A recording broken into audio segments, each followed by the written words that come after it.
I want to know where my metals come from. I want to know that it's actually coming from a responsible source and we're offering that. I want to make a difference to the world. So with energy, I'm trying to save our future generations here. You can pass the material through a circular economy with a lower carbon footprint. It gives you strategic access and a lower environmental impact. Materials professionals have an absolutely key role to play there if we're to achieve those goals of decarbonisation and transition to net zero.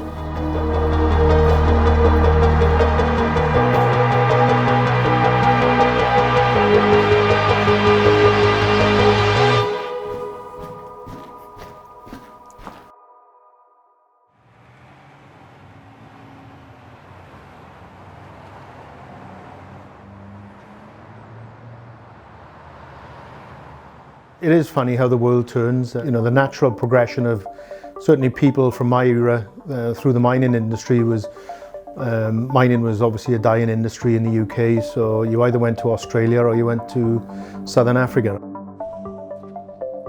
So we are located in the towns of Camborne and Poole, which is the location of the South Crofty mine. And this area historically was known as the Central Mining District, Redruth, Camborne, Poole, and it was really the centre of the Cornish mining industry. South Crofty, I think we would regard it as the jewel in the crown of Cornish mining history. And then it precipitates to form these little channels of copper sulphate. In the UK at least, mining has been seen as a dirty word. It stirs up issues of the 80s, and it's just not worth doing. Now the reality is we cannot build the future economy we want without mining and extracting more critical minerals.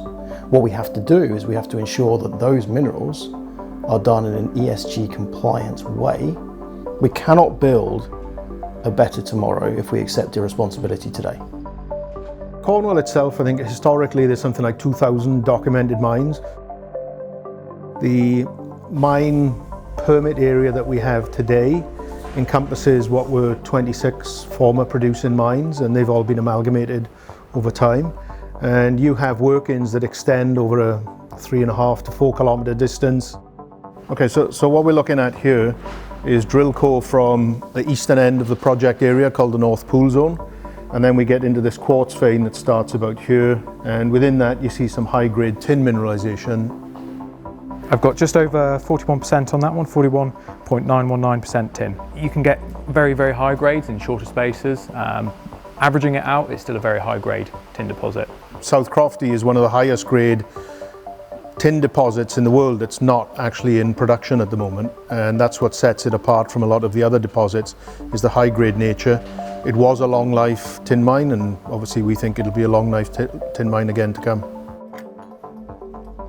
In the mid-1980s, around 1985, the tin price collapsed $15,000 a tonne right down to about $4,000 or $5,000 a tonne. And that led to the closure of pretty much all of the hard rock tin mines in the world. And one of the big changes in the tin world was in around 2003-04, where the EU passed new legislation outlawing the use of lead solder because of its toxic nature. And the only suitable alternative to lead was tin. And it's also now coinciding with this super cycle in the technology world where we're making this energy transition, you've got electric vehicles, and so tin plays a very important role in that because it is used in all forms of electronics. I always find this section is a bit disorienting. Yeah. It took me a while to comfortably know my way around. I don't think anyone's got the kind of sixth sense of Steve Tarrant for this. So all of this infrastructure is already in place. project, and that includes numerous shafts, which today would cost probably a couple of $100 million, plus a lot of time to sink new shafts to get access to the ore body. With a long history of mining here, we estimate there's about 8 million cubic meters of void space from historic mining activity, and we would use that to put all of the tailings, all the waste material after we've processed the ore. We'd put that waste material back underground into those areas, into those void spaces, and that reflects the small footprint of the South Crofty mining operation.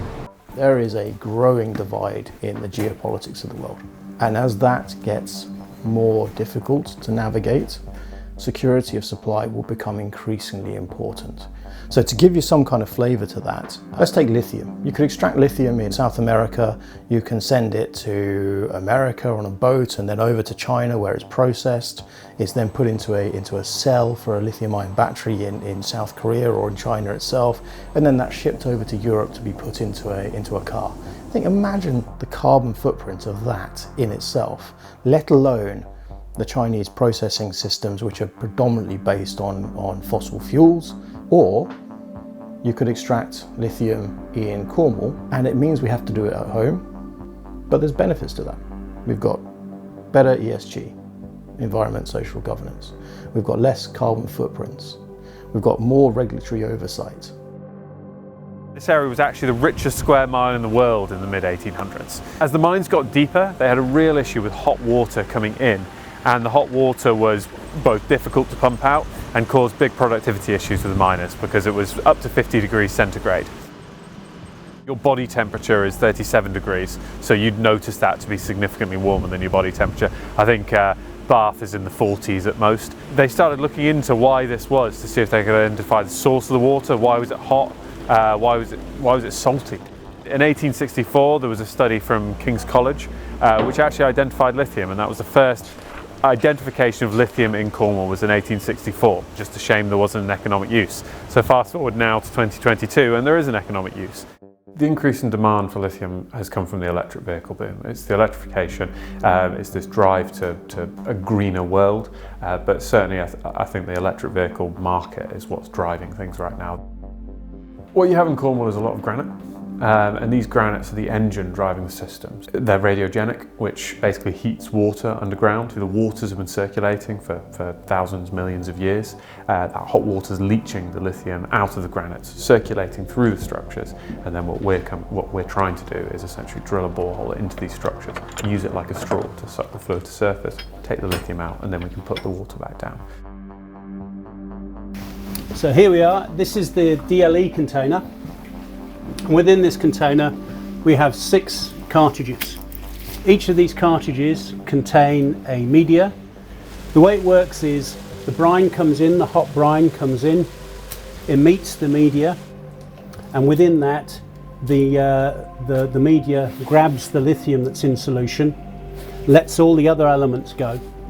And the advantage of what we're doing here is a sort of water treatment process whereby we're just extracting the lithium and then taking the water that we took out of the ground and putting it back down in the ground. And I can't see anything more sort of sustainable than that process.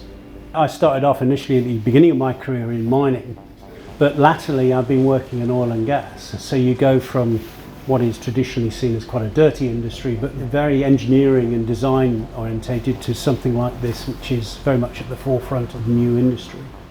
I don't think myself and the other guys that work here would have sort of decided to join this industry if we didn't believe that there was something for the future here. For a fairly high population density country like the UK, it is the sort of, you know, the holy grail of how we can produce minerals and how we can do it responsibly.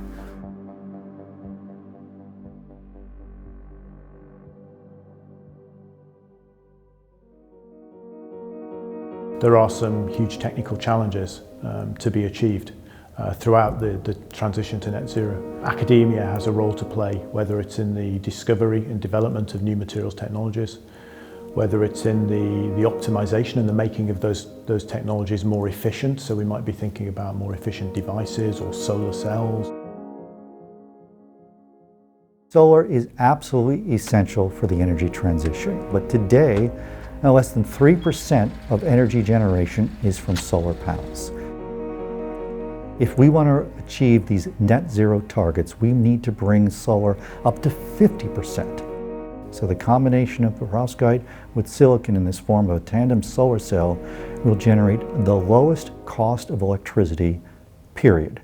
We're a spin-out from the University of Oxford, and we're focused on developing materials called perovskite for solar cell applications, and hopefully we can accelerate the adoption of solar, which of course is essential to decarbonize the world and address the climate crisis. So the R&D center is where the actual solar cells are first prototyped and developed. So from concept, so the composition, the materials, to building a small device, and then the processes and cells that are developed here are then transferred to our production facility, or our pilot line first, in Germany. 95% of the solar today uses these kinds of square-shaped pieces of silicon, and what we do is we put some of this perovskite material on top of that silicon solar cell. We call it silicon on steroids. Of course, what it really means is kind of like turbocharged silicon.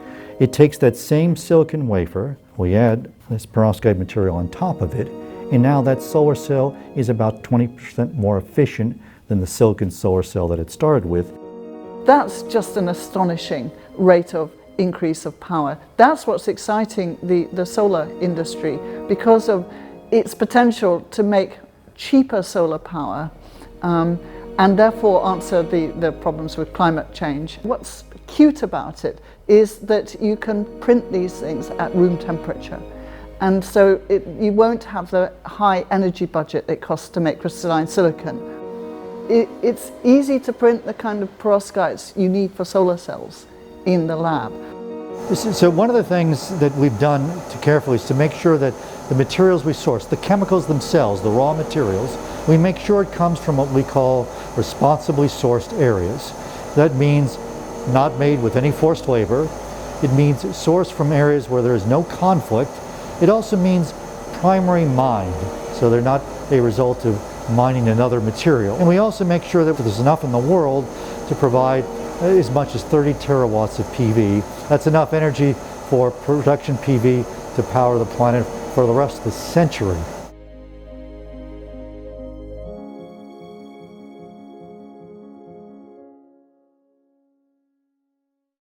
If we look at transport, the electrification and hybridization of transport, then that's critically dependent on energy storage systems. It's critically dependent on lightweight motors and generators and power electronics. All of those require materials technologies to be more efficient. So the materials professionals have an absolutely key role to play there if we're to achieve those goals of decarbonisation and transition to net zero. I think we can achieve net zero. I think that technologically we're already there. So batteries are a really critical component within that. Building a battery is not just a case of slapping a couple of things together and off you go. There are opportunities to innovate and develop at all stages of the battery and the cell manufacture process. So we're focusing here on the cell process itself. All batteries are made up of a number of cells, as we said, whether they are cylindrical, so like an AA battery, or whether they're pouch cells, like the things you get in a laptop or a mobile phone. And so a number of those go into the battery. So that innovation really starts at making that cell, that single cell, as effective as it possibly can be.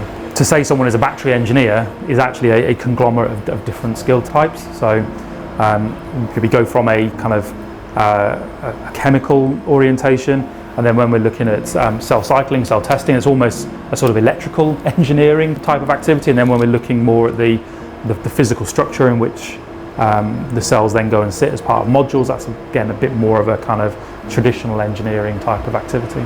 We're very, very conscious that we need to look at how we are encouraging young people to come out of education and look at something like batteries as a suitable career path for them.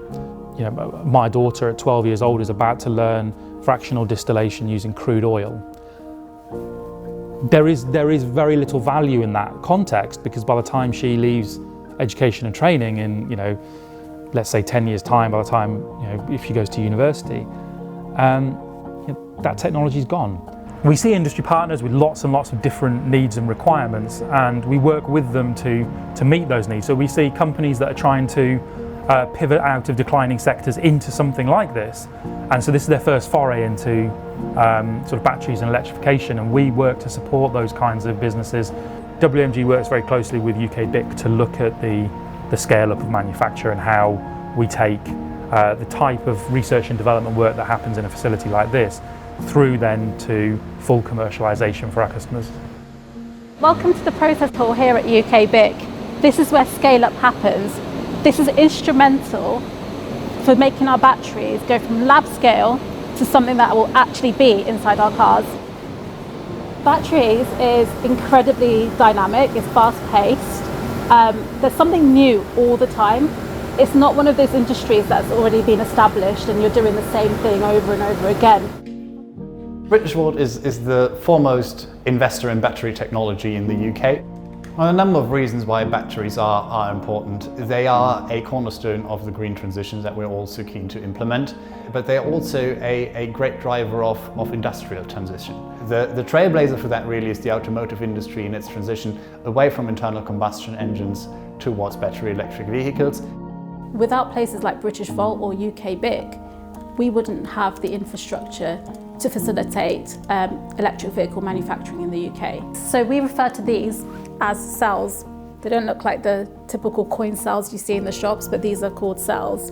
Everything else is just a fancy housing unit. We're making the stuff that works, the stuff that actually gives your car some power. That's us. A lot of manufacturers in Asia have already got cells out, but in Europe we're a little bit behind, which is why we're now sprinting in order to get some cells out to some OEMs that are based in Europe so that they're able to electrify their systems. If we don't meet that 2030 target, we're not going to be net zero.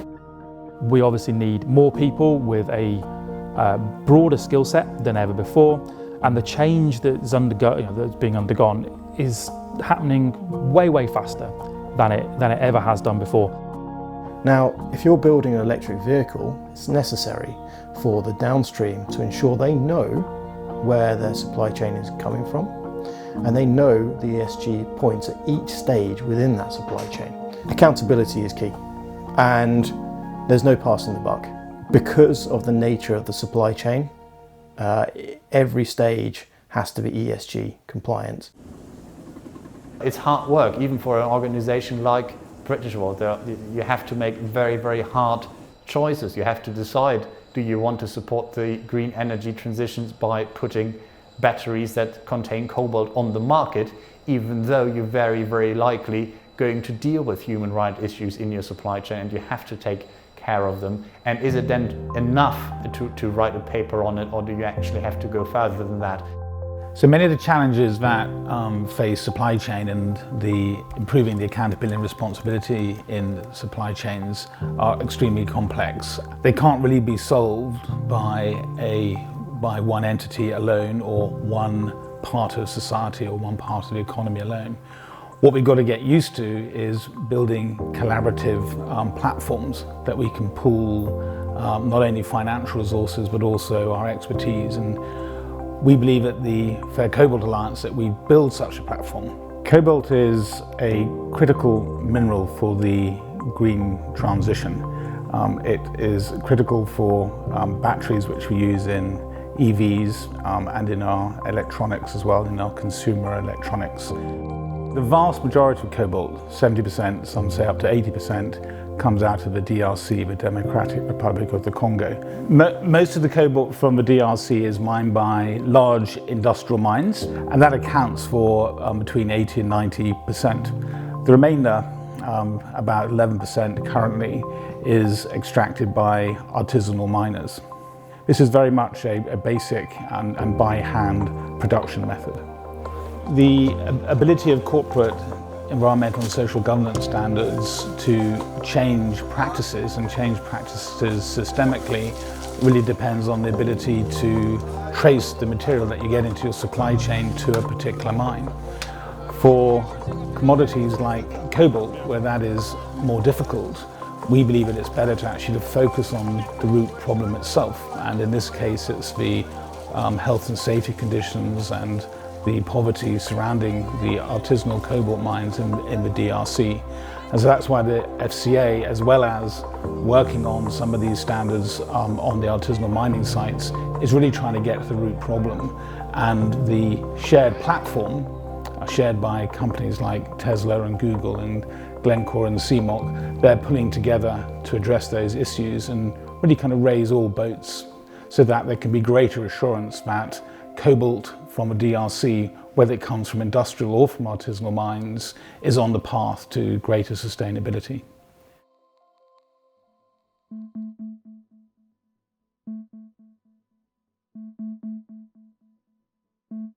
So having invested in materials and made components, we want to be able to service those components in whatever system to extend their service life.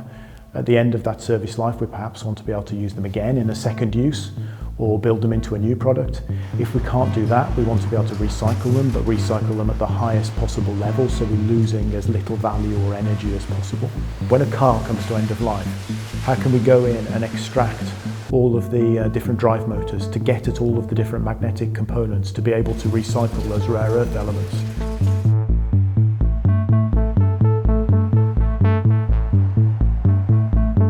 I'm Alan Walton. I run the Critical Materials Centre at the University of Birmingham and the Magnetic Materials Group.